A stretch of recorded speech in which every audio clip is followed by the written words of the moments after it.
Hello, I'm Shelley Nordman. Welcome to Orange Poppy Studio. This is your quick start guide to dye sublimation for jewelry. Let's get started. Start with our blank shape, which is made of Unisub fiber reinforced plastic, or FRP. It may come with a protective film on the back. You can remove that easily. Then we have our print. This is dye sublimation ink, printed on dye sublimation paper with a dye sublimation printer, and our template that is specific just to this shape. We clean it with a lint roller to remove any dust that's on there, both sides. And then we need to find the perfect place where we want to make our transfer. I'm choosing X's and O's for hugs and kisses, and the template is going to help us find the perfect location on the design that we want to transfer. And you can try different places. I think this looks really good. I like this part. I like the X's. I like the shape up at the top that we see there. I want to get the full X on the bottom, so scoot it up just a tiny bit. Ooh, that looks great. All right, the blank side of the shape goes down. Hold it inside the template carefully. Remove the template, and we have the exact spot we want. Let's tape it into place. Of course, you could cut off pieces beforehand, but oh well. And you want to press down hard on the tape, taping the blank onto the print. And let's put another piece on to hold it really steady. Get it exactly where we want it. And this is heat resistant tape. And now we're going to cut out the paper print pretty close to the shape, just leaving a little margin. Make sure you don't cut off all of the tape or it's gonna shift around for us. All right, cutting off some more of the excess. Excellent. And let's bring in the heat.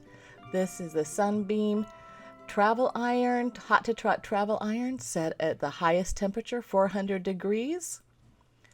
And this little piece of paper, it's just butcher paper, and it's going to be a sandwich to help catch the dye that spreads out during the sublimation. All right, and you look at the iron, you want to use that big open space that doesn't have any holes. No steam ever, so don't use this place with the jellyfish. Use this big open place at the bottom. And you're going to apply pressure for 75 seconds for this material.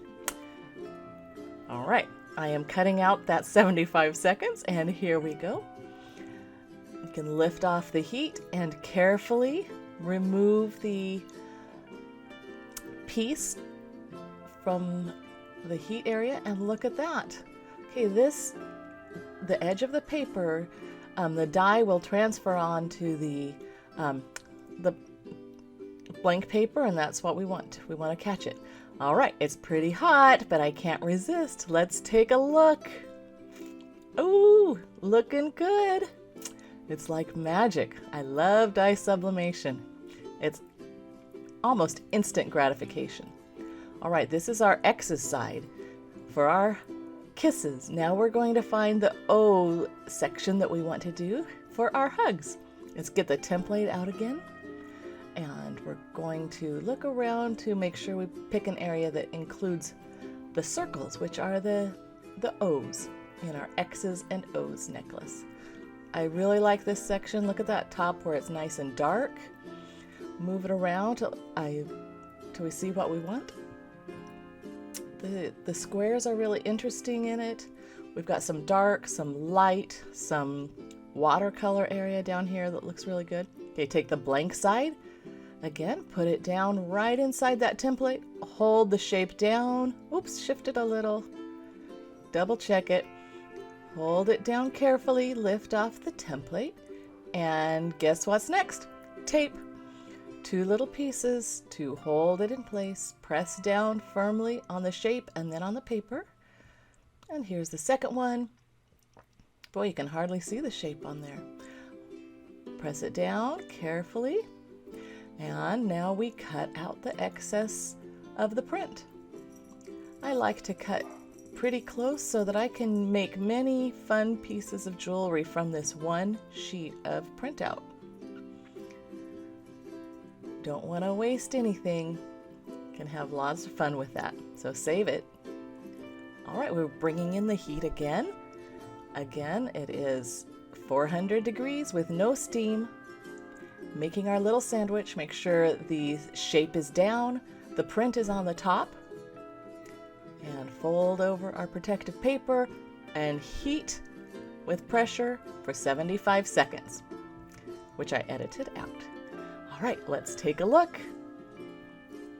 Okay, good. The paper caught the extra sublimated dye, and move this heat to the side because we're all finished with that. And of course I can't wait, so I'm gonna burn my fingers a little bit. Ooh, look at that. Oh, that's gorgeous. Removing the extra tape, and it's sticking to my fingers. All right, the X's side and the O's side. Looking good so far. Notice the image is reversed because we lay the shape down onto the paper. And now we need to clean up the edges. There is some dye that has transferred to the edges of the material, and it's a little rough, so we need to clean it up. Here's a nail file with 100, which is very rough, and 180 grit. So we go right to the 180 grit, and you can just get right after that edge, clean it up. I sped this up and cut out 1 minute of work, so you don't have to sit through that. All right, here we are. Now we're going to shape the edges. I like to round them a little bit. It makes a nice white border. We just cut off that corner and all the way around. Just like that, we have a nice white border and a refined shape. And again, I'm cutting out about 1 minute of use with this file. Okay, and now we are going to round the edge. And I want you to notice how it's a very gentle stroke with the nail file, and it's very rounded. So it's making the edges nice and smooth and round. And I pay a lot of attention to this, do it very carefully. Because it's very nice to feel this with your fingers when you're wearing jewelry, and I want it to be a nice shape and smooth. And of course you can additionally, after the 180 of this nail file, you could use sandpaper to finish it up. I like to use 220 and then a 400 and then finish it off with an 800, but that's your personal choice.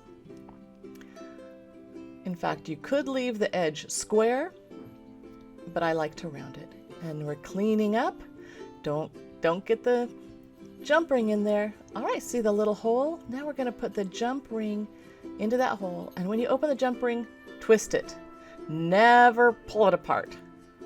Just twist it gently to open because it maintains the shape. And you can just place it right into that hole.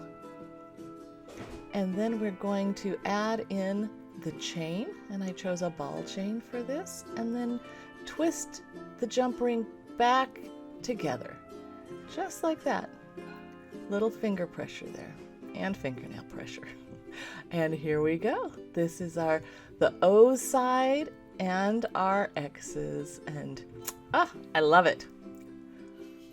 Hope you do too. Nice soft round edges. We're all done. Thanks for watching this quick start tutorial. Here's the necklace we made. Thought you might like to see the scale. Check out the links below, and do me a favor, if you like this, give it a thumbs up. Maybe send the link to someone that you know would enjoy learning about dye sublimation for jewelry. And feel free to subscribe. I'm going to be putting out videos about once a week with new techniques, and I hope you'll be here to join us. And here will be a link to new videos. And since you're still here, I'd like to share my favorite Martin Luther King Jr. quote. "Darkness cannot drive out darkness. Only light can do that. Hate cannot drive out hate. Only love can do that. Bye for now. See you later.